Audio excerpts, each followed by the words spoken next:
हाय काहीच संध्याकाळी सगळे बाहेर बसलेलो. इथे महिला मंडळाचा कार्यक्रम चाललेला. पायाला आलता लावायचा. तर मी आणि तारा कुठे पाठी राहते, मी पण पायाला लावून घेतलं. मग तारा पप्पाला दाखवा लागलेली कसं लावलं आहे म्हणून. तिला मजा यायला लागलेली. मग आमच्या मेघाने थंडी थंडी लस्सी बनवून आणले. ती लस्सी पिले आणि मग आम्हाला दवाखान्यात जायचं होतं, कारण तारा आणि ध्रुवला जरासं सर्दी खोकला ताप चालला आहे. तर म्हटलं दोघांना पण दाखवून येऊया. मग आम्ही दवाखान्यात जायला निघालो. तिथे पण फार गर्दी होती. तिथे पण नंबर लागला आहे आमचा, सोडा पण जरा वेळ लागला तिथे. मग त्यात काय ध्रुव आणि तारा आपली मस्ती करायला लागलेले. ध्रुव जरा घाबरला, बोलते मम्मी मला इंजेक्शन देणार काय. मग त्याला समजत होते की तुला इंजेक्शन वगैरे काय देणार नाही बाळा, तू खेळ इथे. दोघे पण खेळायला लागलेले.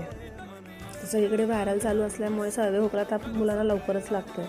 तर मग डॉक्टरने औषध दिले आणि औषध वगैरे घेऊन आम्ही घरी यायला निघालो. मग थोड्यामध्येच फळं दिसली, संत्री आणि टरबूज घेतले. टरबूज आता उन्हाळा चालू झाला म्हटल्यावर टरबूज तर खायलाच पाहिजे. आमच्या ध्रुवला टरबूज खूपच आवडते. काहीतरी नवीन म्हणून आज मसाला दूध पिऊन बघितलं आहे. ध्रुव आणि ताराला पण थोडं थोडं दिले आहे. तर तारा बघा थोडं थोडं म्हणून पप्पाला अजून मागा लागलेली आणि मजेत प्यायला लागलेली. मग काय ध्रुवला दुकान दिसले पिचकारी आणि रंगांचं.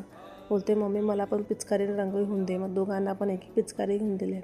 आणि त्यात बघा ध्रुव बोलते माझी पिचकारी मोठी आहे म्हणून ताराला चिडवा लागलेला. आणि मग घरी येऊन काय ध्रुवची होळी चालू झाली. त्यात पप्पा पण इन्वॉल्व, तारा पण इन्वॉल्व. तेव्हाच त्यांची होळी चालू.